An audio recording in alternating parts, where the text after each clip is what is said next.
Hello दोस्तों, मैं हूं आपका होस्ट तंदुरुस्त किशन मौर्य। स्वागत करता हूं मैं आपके अपने यूट्यूब चैनल दी मौर्य ऑफिशियल में।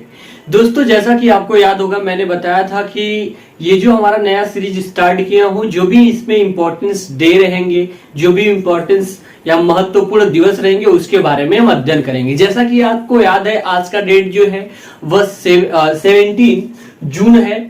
अब आज देखेंगे कि 17 जून अर्थात 17 जून को क्या सेलिब्रेट किया जाता है या क्या मनाया जाता है। ठीक है दोस्तों, देखिए, विश्व मरुस्थलीकरण और सूखा रोकथाम दिवस ये जो सेलिब्रेट किया जाता है 17 जून को मनाया जाता है। कब मनाया जाता है? तो 17 जून को। ये डायरेक्ट पुट अप क्वेश्चन है कि विश्व मरुस्थलीकरण और सूखा रोकथाम दिवस कब सेलिब्रेट किया जाता है, तो हम याद रखेंगे डेट 17 जून को। ठीक है, चलिए देखेंगे कि 17 जून को मरुस्थलीकरण और सूखे से निपटने के लिए विश्व में मरुस्थलीकरण और सूखा रोकथाम दिवस के रूप में सेलिब्रेट किया जाता है। यह पूरे विश्व में सेलिब्रेट किया जाता है कि जो भी मरुस्थल है, डिजर्ट एरिया है या सूखा पड़ता है, उसे रोकने के लिए हम क्या क्या उपाय अपना सकते हैं या लोगों में किस प्रकार से जागरूकता हम फैला सकते हैं, उसके लिए यह सेलिब्रेट किया जाता है।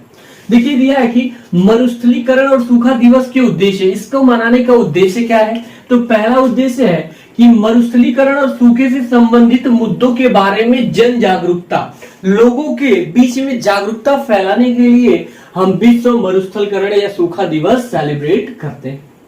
उसके बाद कहा है कि लोगों को यह बताना कि मरुस्थलीकरण और सूखे से प्रभावी ढंग से किस प्रकार से निपटा जा सकता है, इसका समाधान सामुदायिक भागीदारी और सहयोग से निहित है। अर्थात कहने का अभिप्राय है कि जो सूखा पड़ रहा है उसे हम किस प्रकार से निकल सकते हैं, उसका समाधान क्या है। सामुदायिक मतलब समूह में या लोगों से एकाएक, अगर हम चाहे केवल या आप चाहे केवल, तो हम सूखे को रोक नहीं सकते हैं। अगर जो भी कम्युनिटी है, बोल सकते हैं जो भी आपके आस पड़ोस के लोग हैं, सभी लोग अगर चाहें तो ऑब्वियसली इस चीज को हम कंट्रोल कर सकते हैं।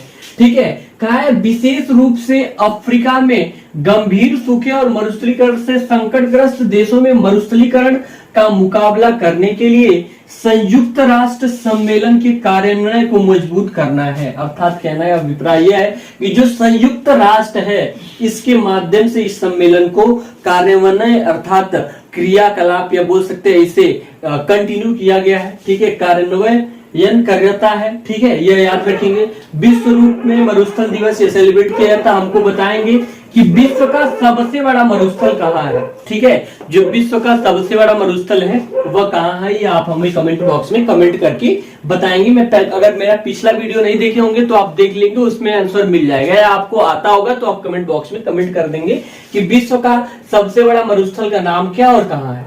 अगला देखेंगे, कहा है कि मरुस्थलीकरण और सूखे का मुकाबला करने के लिए विश्व दिवस का इतिहास, अर्थात जो मरुस्थल है या सूखा है उससे विश्व इसके लिए मुकाबला या इससे किस प्रकार से लड़ता है या इसके लिए क्या क्या वह अपना बोल सकते हैं सहयोग देता है या किस प्रकार से भागीदारी उसमें अपना देता है। देखो, संयुक्त राष्ट्र महासभा, ठीक है, 90 के दशक की शुरुआत में 17 जून को विश्व मरुस्थलीकरण और सूखे से निपटने के लिए विश्व दिवस के रूप में मनाने का संकल्प लिया। यह याद रखेंगे कि 90 के दशक में, या यहाँ पे मैं पूरा लिखा हूं, मरुस्थलीकरण और सूखा दिवस 1995 से हर साल, तो यह 90 के दशक बोल सकते हैं। ठीक है, या 1995 से यह शुरुआत हो गया और उस दिन को ये जो संयुक्त राष्ट्र महासभा का क्या आयोजन किया गया, तो उन्होंने संकल्प लिया कि हर साल हम 17 जून को क्या सेलिब्रेट करेंगे, तो विश्व मरुस्थलीकरण और सूखा रोकथाम दिवस के रूप में सेलिब्रेट करेंगे। हर साल 17 जून को यह मनाया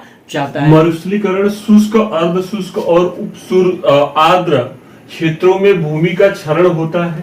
यह मुख्य रूप से मानव गतिविधि और जलवायु परिवर्तन के कारण होते हैं। अर्थात कहने का अभिप्राय है कि जो मरुस्थल आते हैं या मरुस्थलीकरण हो रहा है, मरुस्थल आखिरकार या सूखा भूमि कैसे, बंजर भूमि कैसे हो रही है, तो वह यह शुष्क और अर्ध शुष्क और उप आर्द्र क्षेत्रों में भूमि का क्षरण जो हो रहा है, क्षरण का मतलब कटाव हो रहा है, यह मुख्य रूप से मानव गतिविधि और जलवायु परिवर्तन के कारण है। अर्थात कहने का अभिप्राय है कि ये जो मानव गतिविधियां हैं, ठीक है, और जलवायु परिवर्तन है, यही रीजन है कि क्या हो रहा है, भूमि का क्षरण हो रहा है और शुष्क भूमि हो रही है और अर्ध शुष्क भूमि हो रही है, यानी सूखा या बोल सकते हैं मरुस्थलीकरण हो रहा है।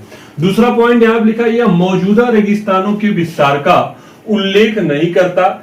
ऐसा इसलिए क्योंकि शुष्क भूमि पारिस्थितिकीय तंत्र जो दुनिया के 1/3 से अधिक क्षेत्र को कवर करते हैं। अभिप्राय यह है कि 1/3 जो एरिया है उसका क्या है, भूमि पारिस्थितिकी तंत्र दुनिया के जो बोल सकते हैं शुष्क भूमि है उसको कवर कर रहा है। ठीक है, अधिक क्षेत्रों को कवर करता है। अति दोहन और अनुचित भूमि उपयोग के कारण बेहद संवेदनशील हो रहा है। अभिप्राय कहने का यह है कि अति दोहन अर्थात हर जगह पे कोई भी खाली स्थान नहीं छोड़ा जा रहा है। हर जगह पे क्या खेत या हर जगह से प्लास्टर वगैरह करके भूमि में जो भी जल है वह नीचे नहीं जा रहे हैं। ठीक है, तो वहां की भूमि क्या हो जाएगी, मरुस्थल हो जाएगी। यह रीजन है उपयोग करके अनुचित क्या करना, अति दोहन हो रहा है। इसके अतिरिक्त गरीबी, राजनीतिक अस्थिरता, वनों की कटाई अत्यधिक मात्रा में, अत्यधिक चराई और खराब सिंचाई प्रथाएं, जो हमारे यहाँ सिंचाई प्रथाएं हैं कि पानी का कितना भी आप दोहन करें, अधिक मात्रा में उपयोग कर रहे हैं तो भाई पानी तो खत्म होएगा ना। तो सिंचाई प्रथाएं और आदि सभी भूमि की उत्पादकता को कम कर सकती है। यह रीजन है कि भूमि की जो उत्पादकता है या बंजर भूमि हो रही है उसका मुख्य रीजन है कि जो हमारे यहाँ वनों की अधिक मात्रा में कटाई हो रही है, जो वहां पे घास फूस है उस पर अधिक मात्रा में चराई की जा रही है, पेड़ों की अंधाधुंध कटाई, और जो हमारे यहाँ खराब या पुरानी प्रथाएं हैं जिसके माध्यम से आज भी हम सिंचाई कर रहे हैं। ठीक है, तो उसकी वजह से यह भूमि की जो उत्पादकता है वह धीरे धीरे कम हो रही है। अब देखेंगे सूखा क्या है। सूखे को दीर्घ अवधि में वर्षा के कमी के रूप में देखा जा सकता है। अर्थात कहने का अभिप्राय, सूखा कोई पूछेगा तो बताएंगे किसी भी सेक्टर में, किसी भी क्षेत्र में लंबे समय से वर्षा ना होने का वही क्या कहते हैं, सूखा कहते हैं। तो देखा जा सकता है आमतौर पर एक मौसम या उससे अधिक जिसके परिणाम स्वरूप जल की कमी होती है, जिसका वनस्पति, जानवरों और लोगों पे प्रतिकूल प्रभाव पड़ता है। कहने का अभिप्राय है कि अगर किसी वर्ष आपके यहाँ या किसी भी क्षेत्र में क्या होता है, सूखा पड़ जाता है, तो आमतौर पर वह क्या होता है, तो वहां की जो भी वनस्पतियां होती है सूख जाती है, जानवर और लोगों पे प्रतिकूल प्रभाव पड़ता है, अनुचित प्रभाव पड़ता है। ठीक है, उसके बाद कहा है वनाग्नि के कारण भी सूखा पड़ सकता है, जिससे मिट्टी खेती के लिए अनुपयुक्त हो जाती है और मृदा में जल की कमी हो जाती है। अर्थात हमको पता है कि सबसे अधिक मात्रा में जो भी हाल ही में उत्तराखंड के वनों में आग लगा था, भीषण आग, और जैसे अमेज़न का जंगल, तो इस प्रकार से अगर वनाग्नि अर्थात वनों में आग लग जाती है किसी कारणवश, पेड़ के पेड़ टकराने से, पथराव के टकराने से, तो वहां की जो भूमि है उसमें की आर्द्रता, नमी गायब हो जाती है। ठीक है, और वह धीरे धीरे भूमि क्या हो जाते हैं, खराब या अनुपजाऊ हो जाते हैं। ठीक है, यहाँ लिखा है सूखा पड़ सकता है जिससे मिट्टी खेती के लिए अनुपयुक्त हो जाती है, वहां पे जो बंजर हो जाएंगे, जो उसमें जीवाश्म है, फॉसिल्स हैं, वह जल के खत्म हो जाएंगे, तो भैया वह क्या हो जाएगी, अनुपयुक्त मिट्टी हो जाएगी।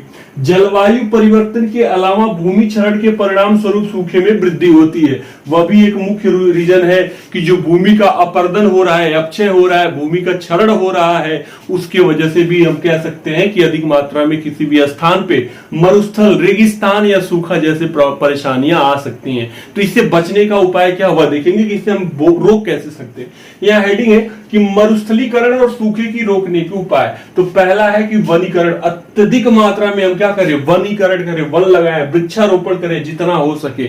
आजकल जितना गर्मी हो रही है, टेम्परेचर जितना है ये, उसका भी मुख्य रीजन यही है कि लोग क्या कर रहे हैं, अंधाधुंध पेड़ों की कटाई कर रहे हैं। बहुत बड़े बड़े फील्ड एरिया, पार्क, गार्डन, बहुत बड़े बड़े इंडस्ट्री सेटअप हो रही है, रोड बन रहे हैं, लेकिन पेड़ जो है अंधाधुंध कटाई होती चली जा रही, तो ऑक्सीजन की कमी होगी। पर्यावरण में, हमारे एटमॉस्फेयर में कार्बन डाइऑक्साइड की मात्रा बढ़ेगी तो ऑटोमेटिकली गैस बढ़ेगा। वही रीजन है, यह कर सकते हैं। दूसरा है जल की बचत करें। जल हम बहुत लिमिटेड मात्रा में क्या करें, please save the water, limited मात्रा में खत्म करें, उपयोग करें। वर्षा जल का संचयन